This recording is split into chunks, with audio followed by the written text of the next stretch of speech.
Hello, ladies and gentlemen, this is Melodotty, and I figured I'd do another TIFLTAT today. Things I feel like talking about today. So here we go. The other day I reported on the old Skyrim Creation Club. Remember that? Wonderful, wonderful stuff? Yeah. More information came out about it because Bethesda decided, I guess they did a beta of the Creation Club onto the PC Skyrim Special Edition, and people entered into the beta, and when they did, it downloaded the ESL files for all the Creation Club content, and there were 10 files in total. We've talked about what 5 of them were, from, you know, the mud crab armor to survival mode. Well, to add on to that, the mud crab armor apparently is some kind of pet and or companion. Not sure how that's gonna work, but I'm hoping it's not a lot, because that sounds like a hilarious companion, but I don't want to pay anything. And then there's survival mode.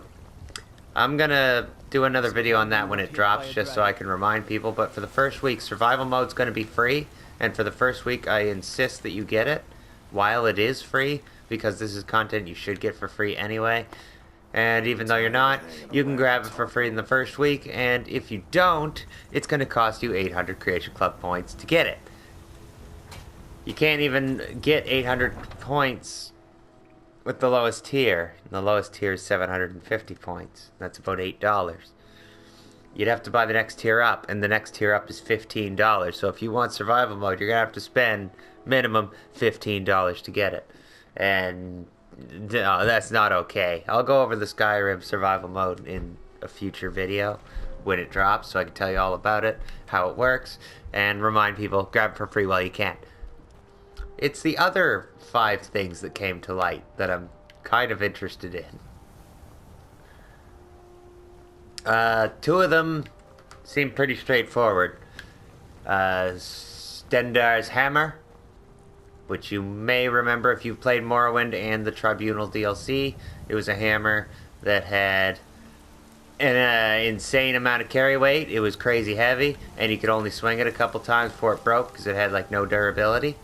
But it did insane amounts of damage. I don't know how it's going to work in this game, where this game doesn't have durability. Maybe it'll disappear from your inventory, or maybe that just won't be a feature that's part of it. We'll have to wait and see. The other one that's familiar to me is... Need a ride? I can take you to any of the Oh, it's another deal. Yeah, Staff. The Staff of Sheogorath from Shivering Isles. Oblivion. Yeah, another former DLC item. Where do you want to go? And it's a neat item. Don't get me wrong. I'm assuming it's going to paralyze enemies, because I think what it did originally was it froze them. You weren't allowed to hit them when they were frozen, but gave you time to cast your buffs or drink some potions. Then when they unfroze, you could go back to knocking them dead. It was a neat item. Looks really cool. But I don't know if it's worth, like, I'm assuming it's going to be like $4 or $5. The other 3 ESL files aren't so easily explained because they're kind of vague. But they all sound like things that are available through mods, except for one. And that one is just, it just says zombies. Zombies.esl.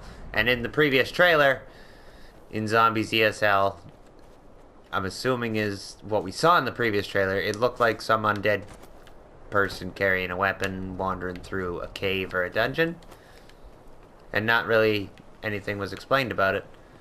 I'm thinking it's just some new enemy or something, but maybe it could be part of a quest. Maybe it could be part of something bigger. We can hope. I mean, at this point, that's pretty much all we can do is hope that some of this Creation Club content's something useful. But I don't know. We'll see. The other two are things that I've seen mods for on the Skyrim Special Edition PS4. So this stuff doesn't excite me as much, but it was Exotic Arrows .esl and Spellpack01.esl. Now, if you've looked at the mods on console at all, you'll know that there's all kinds of mods that add like hundreds of spells to the game. So I'm not sure what Bethesda could contribute that would make this unique.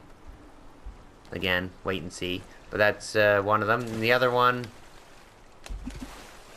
the Exotic Arrows, I'm assuming would be like elemental arrows or poison arrows, or you know, arrows that do something different than what regular arrows do.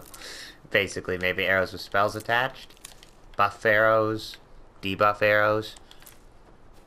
Not 100% sure. Doesn't sound all that overly interesting. Hopefully it doesn't cost all that much. But yeah, that's the gist of it. I just wanted to give you an update and let you know the rest of what you can expect. It doesn't sound all that exciting, but again, we're going to have to take the wait and see approach.